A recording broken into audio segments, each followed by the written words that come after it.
In this video, I'm going to show you how to do basic audio mixing in the Fairlight page of DaVinci Resolve 20, step by step. If you're working with voiceover, music, sound effects, or dialogue, this is the perfect place to balance everything and make your audio sound clean, clear, and professional.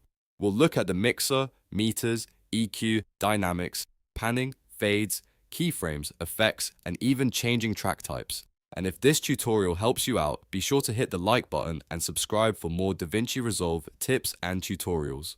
Alright, let's jump in. The first thing you want to do is open the Fairlight page. At the bottom of the DaVinci Resolve interface, you'll see a row of page icons, and the Fairlight page is the one marked with the musical note icon. Click that, and you'll be taken into the dedicated audio workspace. This is where most of your audio mixing and sound design work happens inside Resolve. Once you're in Fairlight, the next thing to find is the mixer panel. Look in the top right toolbar and click the mixer button. This opens the channel strips for every audio track in your project. Each track gets its own strip, which makes it much easier to control volume, EQ, dynamics, panning, and effects independently. If you have multiple tracks like voiceover, background music, and sound effects, the mixer is where you'll keep everything organized.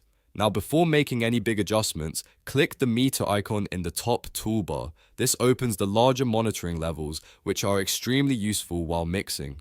The meters let you see exactly how loud your audio is in real time. You want to keep an eye on those levels and make sure your audio does not peak into the red area. If it's hitting red, that usually means your audio is clipping, which can create distortion and harshness.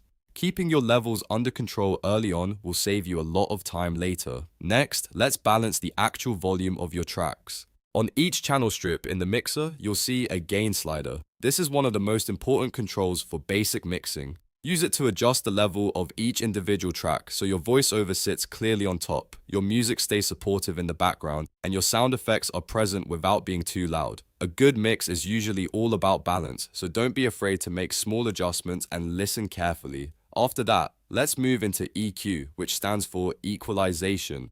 Double-click the EQ section at the top of a channel strip to open the equalizer window. EQ helps shape the tone of your audio, and it's one of the best tools for making voice recordings sound cleaner and more professional. For example, if your recording has low-frequency rumble, air conditioning noise, or general muddiness, you can clean that up quickly with a high-pass filter.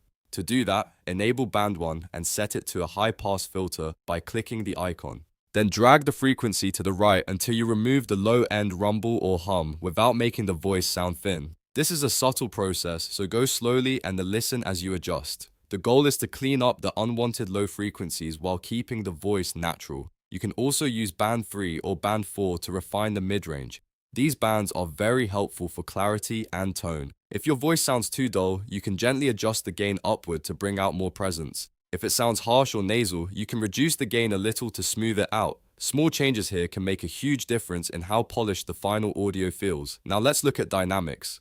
Double-click the dynamics section in the mixer to open the compressor and limiter window. Compression is used to even out volume, so louder parts are controlled and quieter parts feel more consistent. Click the compressor button to enable it, then adjust the threshold until the peaks of the audio are gently pushed down. You don't want to crush the sound too much. The idea is just to tame the loudest moments so the overall level feels more even and professional. After that, switch to the limiter tab within the dynamics window. The limiter acts like a safety net at the end of your signal chain. Set the ceiling to a safe level so you can prevent accidental distortion or clipping. This is especially useful if your audio has sudden peaks from speech, music hits, or sound effects. A limiter helps protect your mix and keeps everything under control. If you want to move audio around the stereo field, you can use panning. Double-click the pan box in the mixer, then drag the blue puck left or right to position the sound. This is useful when you want to place elements more creatively in the mix or simply keep things centered for clear dialogue. For most voiceover work, you'll probably keep the voice centered, but panning can be great for music and sound effects. In the Fairlight's timeline, you can also edit clips very precisely. Use the scissor tool or the range selection tool to cut and move audio clips with frame-accurate precision.